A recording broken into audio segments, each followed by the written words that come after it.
Fala, meus queridos! Como que vocês estão? Eu espero que bem. Aqui quem fala é o professor Guilherme Nevan e hoje vamos dar continuidade nos nossos conteúdos de jogos eletrônicos, abordando principalmente a temática de jogos de nova geração. Então, se você gosta desse tipo de conteúdo, desse tipo de aula, já deixa aí o seu like, se inscreve aqui no canal para apoiar e também fortalecer o meu trabalho aqui na plataforma do YouTube. Mas chega de enrolação, já prepara aquele copão de 500 ml de coca bem gelada e vem comigo. Antes de mais nada, eu gostaria de responder algumas perguntas que ficaram nas aulas passadas, referentes a como funcionavam alguns jogos um pouco mais antigos. Então aqui eu trouxe um exemplo prático, através de uma GIF, de como que funciona o jogo Tennis for Two, que foi o primeiro console, o primeiro jogo eletrônico que foi desenvolvido por um físico nuclear, tudo bem? Então aqui, ó, vocês estão vendo nas imagens que tem ali uma bolinha que ela fica indo de um cantinho para o outro, que é controlada através de um controle. Bem comum que nós temos aí no dia de hoje. O controle ele só vai ser aperfeiçoado ali conforme o tempo for passando, tudo bem? Aqui, ó, eu trouxe para vocês uma pequena linha do tempo, mostrando sobre os conteúdos que foram trabalhados até agora e como os jogos eletrônicos, os consoles também foram se desenvolvendo e evoluindo conforme o tempo. E nós falamos do Tennis for Two, falamos também sobre o console Atari, que chegou no ano de 1977 e se popularizou muito no Brasil no ano de 1983. Aí também foi apresentado um pouco do Super Nintendo, e o detalhe principalmente aqui que eu gostaria de chamar a atenção para o console de Super Nintendo é a evolução presente no console. Então agora nós tínhamos mais mecanismos de interatividade com o jogo, certo? E aí nós temos também, em 1994, o surgimento do PlayStation 1, juntamente com o Nintendo 64. Eu gostaria de chamar bastante atenção, novamente, para a evolução que o controle apresenta ali, mecânicas capazes de você conseguir interagir melhor, cada vez melhor, sempre evoluindo ali com o boneco 3D presente ali no jogo virtual. E outro detalhe muito importante é que a partir de 1994, os cartuchos, que eram como se fossem fitas, foram substituídos por mídias de CD. Na sequência, nós temos ali o PlayStation 2, que basicamente foi uma refinação do primeiro console, agora muito poderoso, se tornou muito popular aí na garotada. Inclusive, eu tenho certeza que esse console, para você que está em casa, você tem uma certa afeição, você já conhece um pouco melhor. E o que foi mudado em relação ao console anterior foi principalmente a capacidade de produzir gráficos 3D mais avançados. Então agora você tinha imagens mais nítidas, que de certo modo a gente poderia começar ali a assemelhar com o que nós temos hoje aí nas nossas vidas reais.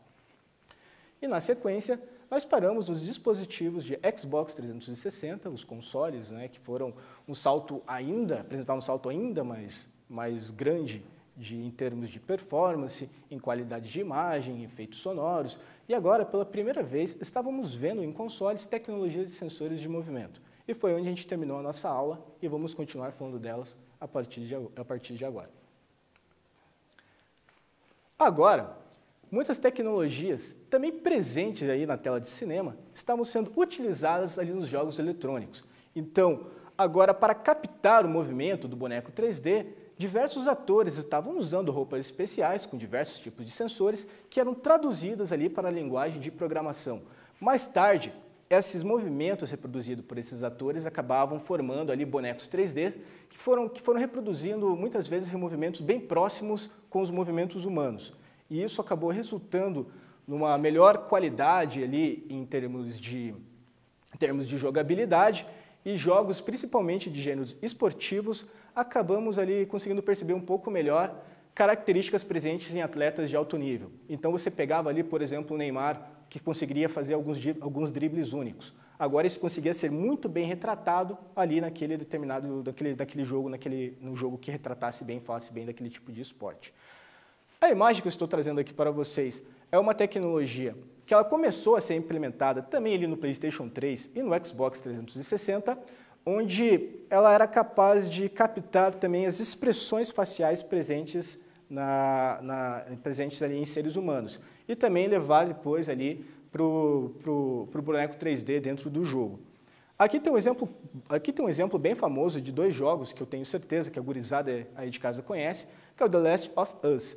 Ali eles claramente, eles estão em um cenário ali, em um cenário eles estão reproduzindo uma cena que mais tarde foi incorporada e modificada através da tecnologia de modelagem 3D e foi então que criaram ali o personagem, o boneco. Então, por trás de todas as ações, de todas as expressões faciais, de todo o movimento que ele faz, tem um ator do outro lado, uma pessoa real, que está fazendo aquelas expressões e aquele tipo de movimento. Avançando aqui, a aprimoração nos movimentos dos bonecos 3D, vocês podem reparar que a roupa que o atleta ali está utilizando para captar os seus movimentos, ela é cercada por uma série de dispositivos, são vários sensores. Isso por quê? Para conseguir traduzir aquilo no jogo de uma forma muito próxima com o que nós temos aí na vida real. O atleta que aparece aí é o atleta John Fenful, que é do Keller Flames, e ele usa ali a roupa especial, né, que é uma técnica usada pelas produtoras para criar movimentos realistas em games, de esportes e também de ação. A sessão ocorreu no ano de 2008 no país de Canadá, na cidade de Burnaby. Então aqui, mais uma vez, mostrando como o avanço tecnológico assim, ele estava chegando num tom de realismo muito grande. E então, que com o aprimoramento cada vez mais dessas tecnologias, nós chegamos aí na nova geração de consoles, ainda cada vez mais poderosos e trazendo tudo isso, todas essas melhorias, tanto gráficas, quanto sonoras, quanto de jogabilidade, cada vez mais aperfeiçoadas, mais realistas. E aqui, para marcar o início da nova geração, né, que é como eles dizem, nova geração, foi iniciado com o lançamento do videogame Nintendo Wii U, que ocorreu em novembro de 2012. Esse console, apesar da jogada ali da Nintendo de concorrer ali com o PlayStation 3 e com o Xbox 360, foi uma estratégia um tanto equivocada. Por quê? Porque ambas as empresas, tanto a Microsoft quanto a Sony, eles estavam se preparando para lançar consoles extremamente poderosos. Então, o tempo de vida útil desse console Nintendo Wii U, ele foi bastante curto e não foi um console que vendeu muito aí na comunidade. Outro exemplo ali para vocês ali foi que em 2013, em 15 de novembro de 2013, ocorreu ali o lançamento do PlayStation 4. E na sequência, um pouco mais tarde, no dia 22 de novembro, o lançamento ali do Xbox One. E aí, esses consoles, foi prometido, né, a venderem gráficos cada vez mais realistas, cada vez mais incríveis, e aí o termo de nova geração meio que acabou se consolidando no mercado e se tornou assim muito comum para a garotada e para toda a comunidade assim, gamer. Agora, com a nova geração de consoles, eles estavam apresentando arquiteturas muito parecidas com o que nós temos ali nos PCs. Então, a gente tinha uma certa facilidade dos programadores que queriam desenvolver títulos multiplataformas. Então, se eles queriam desenvolver lá um jogo de futebol, por exemplo, agora ficava muito mais fácil de desenvolver, porque eles conseguiam, através da mesma arquitetura, eles desenvolveram o jogo tanto para o PlayStation 4, quanto para o Xbox 360, tanto para o Xbox One e também ali para os PCs. Então, isso diminuía muito o tempo de produção de alguns jogos e melhorava ali bastante a fluidez, criava ali um jogo mais dinâmico, mais divertido, e as produtoras poderiam se focar em outros detalhes, como qualidade de sombras, qualidade de texturas, com uma forma ali um pouco mais detalhada, um pouquinho melhorada. A arquitetura utilizada pelos novos consoles era x89, e outro salto significativo que nós tivemos ali, principalmente em termos de tecnologia, foi que agora os novos consoles eles tinham bastante interatividade com dispositivos Android e iOS. Eu estou falando aí do seu iPhone e também aí do seu celular, que tem sistema operacional aí da Microsoft. Mais tarde, devido a pedido de algumas produtoras, tanto a Sony quanto a Microsoft aperfeiçoaram um pouco tanto o PlayStation 4 quanto o Xbox 360. Mas aqui não podemos considerar como se fosse uma nova geração com um futuro console, um PlayStation 5 ou algo desse tipo. Não. Por quê? Porque as melhorias elas foram muito sutis. Então, nós tivemos ali um ganho evidente de melhoria de performance. Então, agora o jogo estava rodando com mais fluidez ali dentro dos consoles. E também tivemos bastante melhorias ali gráfica, porque começou a ficar muito na moda o termo 4K. E para conseguir adequar aos novos padrões de tecnologia, as desenvolvedoras de console, a Sony e a Microsoft, aqui de tema mais específico, elas precisariam estar criando um console mais poderoso para conseguir se adequar às novas tecnologias do mercado. Melhorias. Então, nós tivemos aí diversas melhorias nos serviços para jogos multiplayers. Então, agora os jogos multiplayers era muito mais fácil, também com o avanço da internet, principalmente. Você não precisava mais se deslocar à casa de um colega seu para jogar um jogo junto com ele. Agora, cada um podia fazer isso dentro ali de sua própria residência. E esses serviços eles foram cada vez sendo aperfeiçoados, ficando cada vez melhores, por assim dizer. E agora era possível você jogar partidas ali 32 contra 32 pessoas. Então, você tinha ali servidores com 64 players em alguns jogos, o que era algo inimaginável até pouco tempo atrás. E tudo aquilo ali fluindo de uma maneira ali bem razoável, bem legal, de forma que não atrapalhasse ali a experiência do usuário. Presença de gráficos mais realistas. A gente falou sobre algumas tecnologias que ajudaram ali a melhorar a qualidade dos gráficos, né? Sensores de movimento, captura de expressões faciais, efeitos de sombreamento. Mais para frente eu trouxe algumas GIFs aqui que vocês vão poder ter uma noção um pouco mais evidenciada ali para facilitar a compreensão de vocês. A gente tem também aqui uma melhoria significativa na física dos jogos. Então agora, quando você ia lá jogar um jogo de futebol e fizesse lá uma cobrança de falta, a bola fazia um movimento muito parecido com o que aconteceria assim, no jogo real assim, de futebol. Então, essas melhorias elas foram cada vez sendo aprimoradas e começou a se tornar assim, algo fantástico. Assim. Alguns jogos vocês vão ver aqui que até é difícil, você tem que parar e prestar muita atenção para você conseguir entender que aquilo ali é um jogo e não é o esporte ocorrendo ali propriamente dito. Né? E é claro que toda essa série aí de melhorias melhorou muito a experiência aí dos jogadores. Aqui, ó, eu trouxe uma imagem para vocês de como que era o Nintendo Wii U, que foi o primeiro que marcou o início ali da nova geração de consoles. Ele não foi o que mais vendeu, mas em termos ali no controle dele, ele foi o que apresentou ali mais inovações, vamos dizer assim, porque no centro da tela do controle dele, como vocês podem ver, tinha uma tela, um dispositivo ali de LED, o qual criava algumas funções a mais de interatividade ali com o cenário. Também ali na direita a gente tem ali o console da Nintendo portátil, que é o Nintendo Switch, e nesse ramo assim, de portáteis, a Nintendo ela continua liderando, ela produz ótimos títulos, e esse aparelhinho aqui, não se engane, apesar dele ser muito compacto, ele é bastante poderoso. E títulos de grande sucesso, franquias como Skyrim, alguns jogos ali derivados de Minecraft, poderiam ser jogados ali a qualquer hora, em qualquer lugar. Exemplo prático também. Importante mencionar que antigamente, nos consoles mais antigos, para conseguir jogar aí com algum colega, você precisava ter um controle e ir até a casa desse colega, desse seu amigo. A Nintendo, apesar do avanço da internet, ela quis preservar esse sentimento nostálgico assim, de jogadores terem que se encontrar pessoalmente para jogar ali alguns jogos. Então, ela acabou lançando diversos títulos que, para você jogar com outras pessoas, vocês precisariam estar juntos ali no mesmo espaço e com vários controles ali plugados.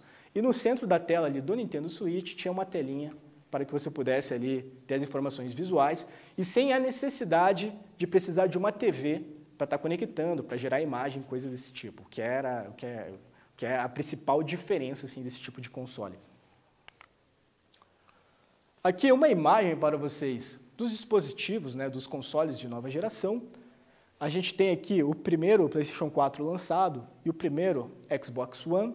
Vocês percebam que tanto no aspecto dos controles, os controles não tiveram muitas mudanças, apenas o controle do PlayStation 4, que agora ele tinha algumas entradas onde você poderia conectar ali o seu fone de ouvido. Então, se você tivesse, por exemplo, na sua sala de estar com sua família, e seu tio estivesse tendo uma conversa ali com seu pai, com a sua mãe, e o barulho do jogo estivesse atrapalhando, ali no próprio controle você tinha uma entrada ali P2, onde você poderia conectar ali o seu fone de ouvido e escutar tudo o que acontecia dentro do jogo, sem necessariamente estar atrapalhando ali o andamento das atividades de outras pessoas naquele ambiente.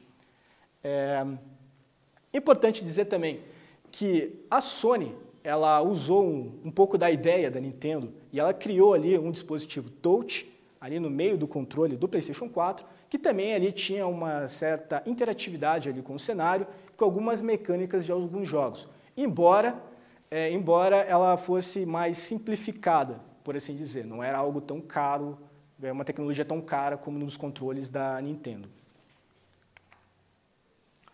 Aqui, apresentando aí a evolução do PlayStation 4, esse que vocês estão vendo aí na tela, primeiramente aqui é o PS4 Pro, ele tem um hardware um pouco mais forte que o PlayStation 4 normal, justamente para suportar jogos ali na resolução de 4K, e como o controle ele é branquinho, fica bem fácil de vocês notarem ali a presença do touchpad ali no meio da tela. Já do lado direito, nós temos ali o Xbox One X, que é o Xbox Scorpion, como a própria Microsoft intitula. E em termos de design, vocês podem ver que os novos consoles, né, essa atualização tanto do PlayStation 4 quanto do Xbox, elas têm um design bastante refinado, bastante futurista, algo que você coloca ali na sua sala de estar e acaba se tornando até mesmo um objeto ali de decoração. A evolução gráfica aqui entre os jogos. Na primeira imagem, a gente tem aqui o Lionel Messi sendo representado através de um boneco 3D ali no primeiro console da Sony, que era o PlayStation 1.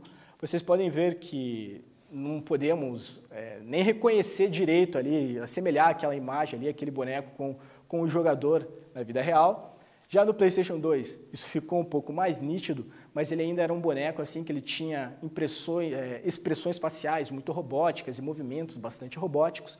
Já no PlayStation 3, não. Conforme o jogador marcava o gol, ele ficava contente, ele ficava ali mais ativo, ele começava a expressar algum tipo de emoção. E também os movimentos ali referentes à habilidades do Lionel Messi começaram a ser retratados ali dentro do jogo. E ali no PlayStation 4, a aprimoração de tudo isso que eu já falei, lançando ali com resoluções mais altas, com melhores qualidades de textura e com tecnologias ali mais avançadas de captura de movimento. Aí do lado direito a gente tem uma outra imagem, ali está escrito 1958, mas a imagem que aparece ali é o jogo Tomb Raider, que ali seria a Lara Croft, e o primeiro console que nós tivemos, a primeira imagem que vocês estão vendo ali, ela começou a foi do primeiro jogo do Tomb Raider, que foi no ano de...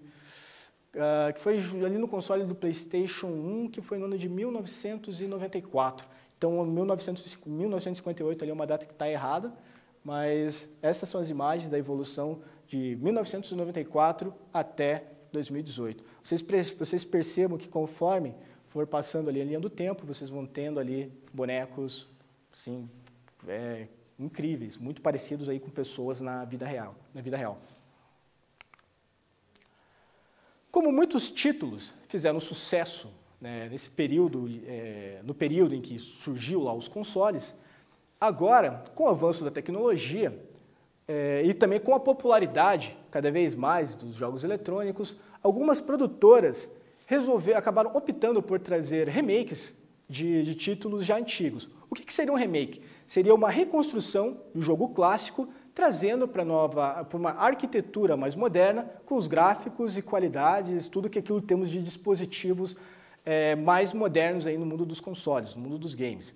Então eles pegavam lá títulos de enorme sucesso e traziam de forma atualizada para pessoas que naquela época não tiveram oportunidade de experimentar, ou para jovens que por conta dos gráficos serem bem defasados, queriam ter uma experiência ali com gráficos, com tecnologias um pouco mais recentes.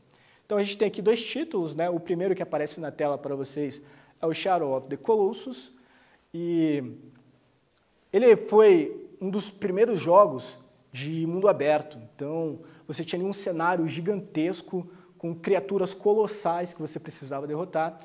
E é bem evidente as mudanças, as melhorias, conforme as gerações foram se atualizando. Então, nós temos ali no PlayStation 2, vocês percebam que a imagem ela não tem muita definição, ela é uma imagem meio triste, ela não tem muita saturação de cor, ela é uma tecnologia mais antiga. Aí nós tivemos ali no PlayStation 3 algumas melhorias, mas ainda assim não foi suficiente para trazer uma experiência, a experiência que os novos fãs estavam querendo, porque conforme as tecnologias vão se avançando, quem é adepto a jogos acaba sendo também, os consumidores também estão se tornando cada vez mais exigentes. E aqui nós temos ali no PlayStation 4 Pro o jogo com tudo que nós temos de mais moderno aí no mundo da tecnologia, sendo refeito e reproduzido para os jogadores, tanto na primeira quanto na segunda imagem. Vocês percebam que ali no PlayStation 4 Pro a qualidade é gritante, a diferença é absurda. Mais uma vez, mostrando que com o avanço dos novos consoles, as tecnologias de expressão facial, elas também sofreram diversos tipos ali de aprimorações. Então, vocês percebam que o boneco 3D ele está expressando reações ali, expressões faciais iguaizinhas às de seres humanos. Ele está ali, agora você conseguia, através ali das tecnologias, captar também um simples sorriso meio de lado, um levantar de sobrancelha, uma careta, uma cara de desespero. E quando você vai jogar um jogo que tem ali uma temática um pouco mais séria, um pouco mais dramática, esses personagens, esses bonecos modelados, eles eram capazes de transmitir emoções para as pessoas que estavam conectadas e experimentando esses títulos ali dentro de suas casas, dentro de seus dispositivos. E aqui uma gifzinha mostrando como essas expressões funcionavam na prática. Então, elas começaram a ser implementadas, foi nessa geração. Então, vocês percebam ali o olhar para o lado, né, a cara de assustado, né, um tom mais sério, a piscada de olho, o sorriso, o jeito que ele move os lábios, tudo isso acabou assim, tomando assim, proporções muito próximas assim, de pessoas na vida real. E é então que nós começamos a ter, dentro dos jogos eletrônicos, a reprodução muito fidelizada assim, de diversos atores muito famosos aí no mundo dos cinemas. Aqui a gente tem aqui na tela o Norman Reedus, em seu novo jogo Death Stranding, e é uma captura do personagem ali dentro do jogo, onde ele está expressivamente abalado, expressivamente triste. E é uma expressão muito próxima com que o ator teria ali na vida real.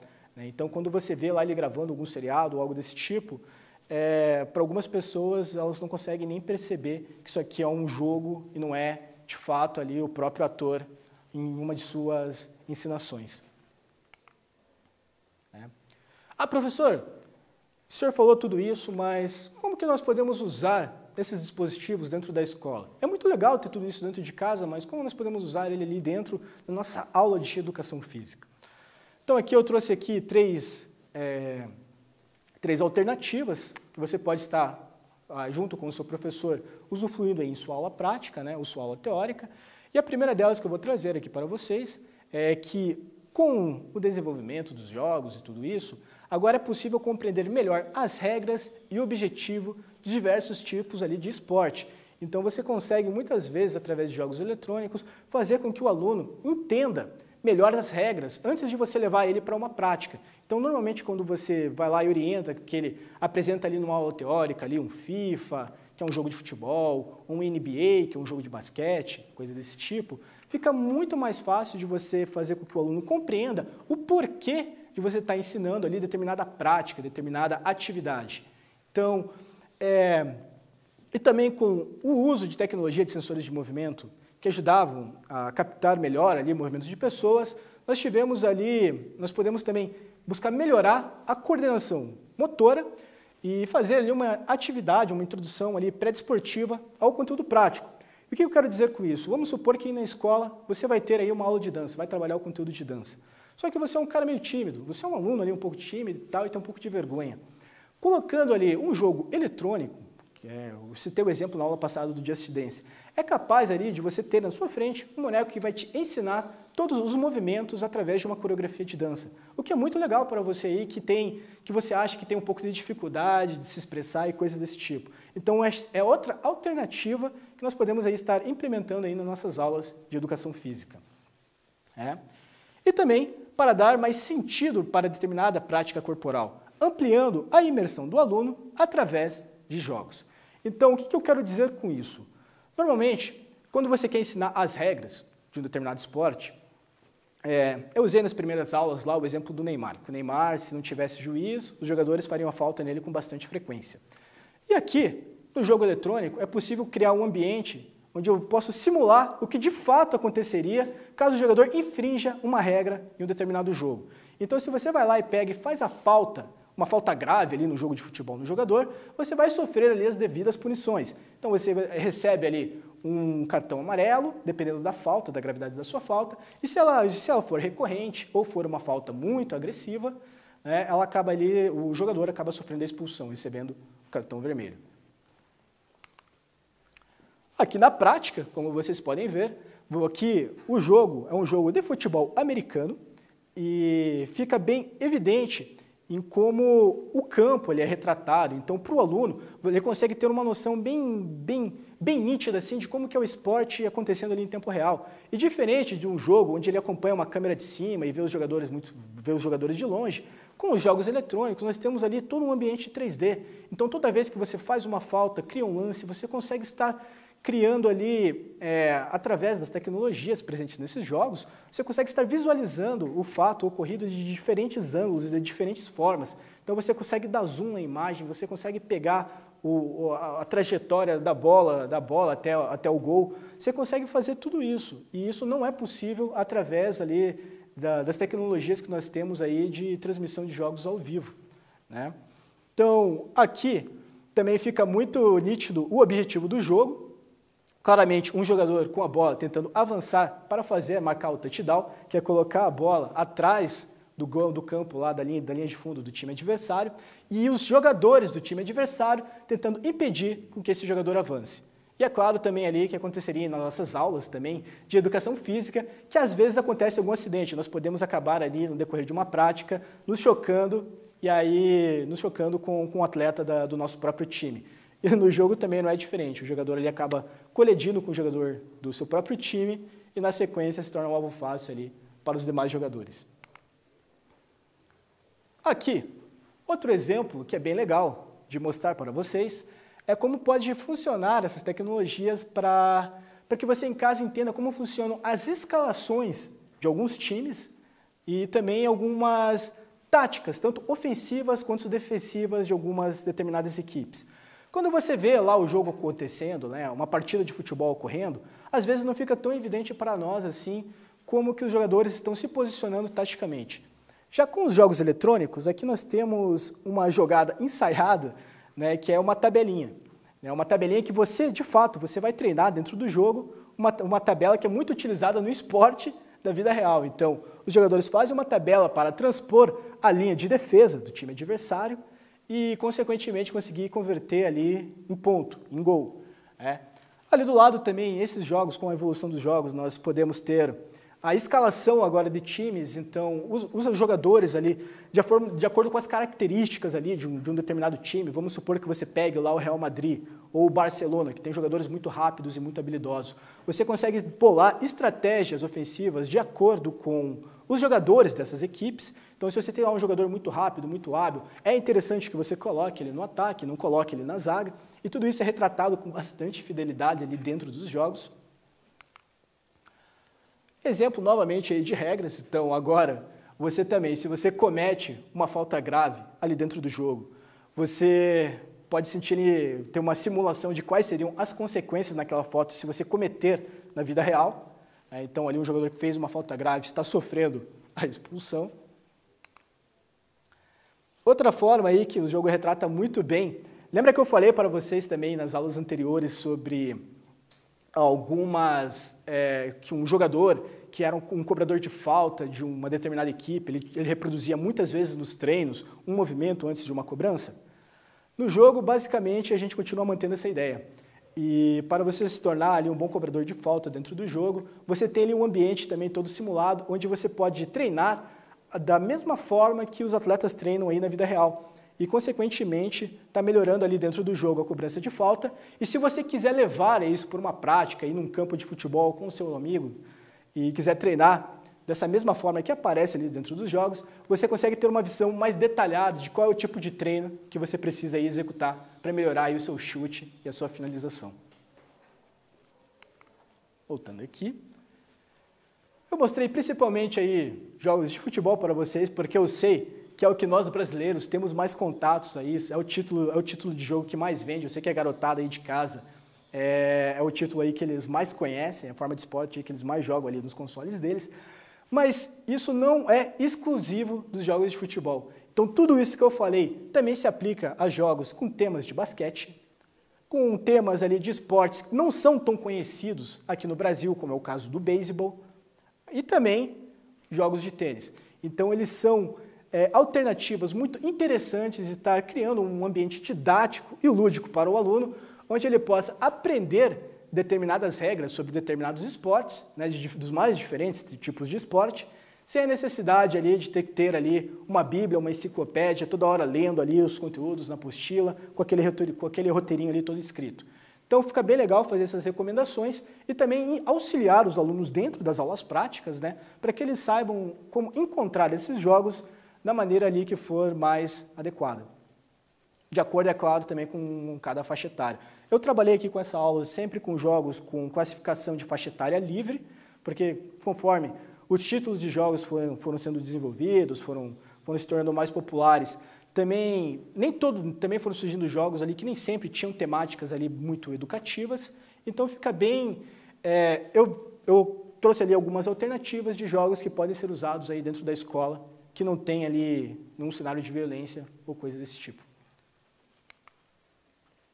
Mostrando aqui na prática para vocês, através de uma GIF, de como que você pode melhorar aí a sua coreografia, né, a sua coordenação motora, e através de coreografias de jogos de dança. Então você ali na sua casa, ou até mesmo ali numa aula, você tem ali um detalhamento, todo um movimento detalhado ali de uma determinada coreografia de dança, que é bem legal, é incrível.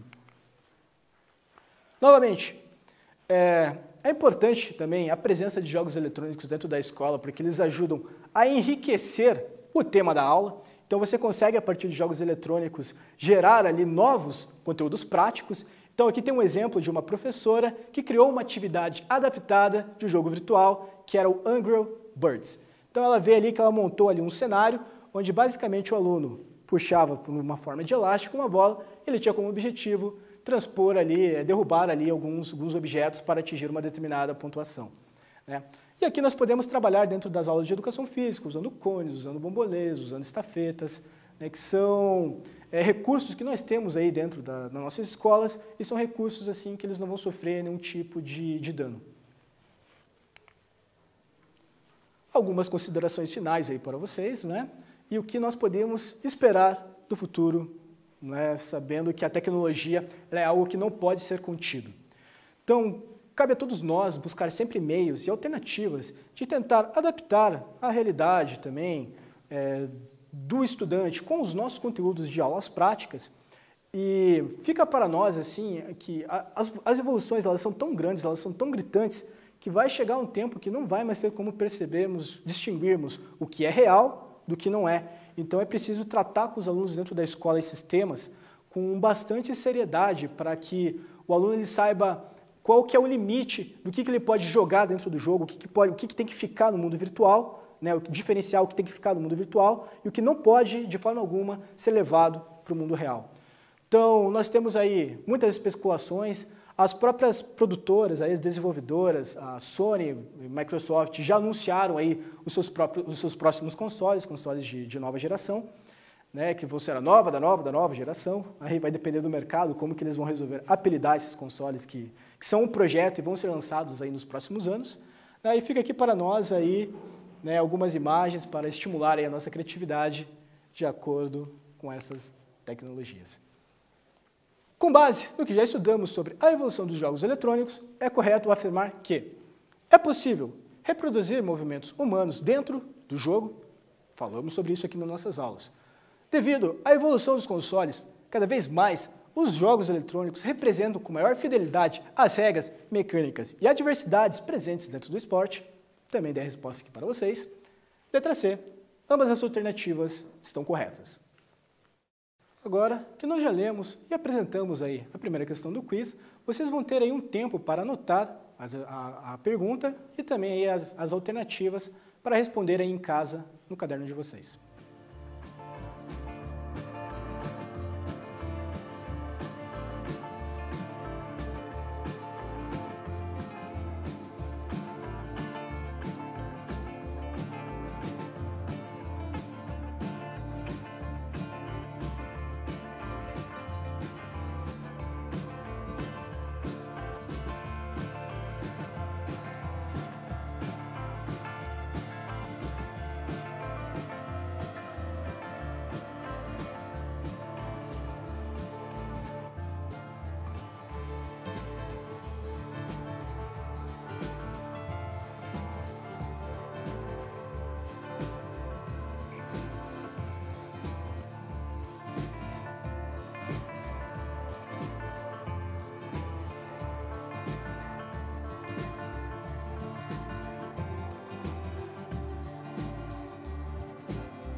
Avançando aqui, agora vocês vão ter mais alguns minutinhos para copiar a questão número 2 aí no quiz e responder em casa no caderno de vocês.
Então é isso, eu vou ficando por aqui e espero que vocês tenham gostado dos temas das aulas que têm sido abordados até então e espero ansiosamente todos vocês aí nas próximas aulas. Um grande abraço, fui!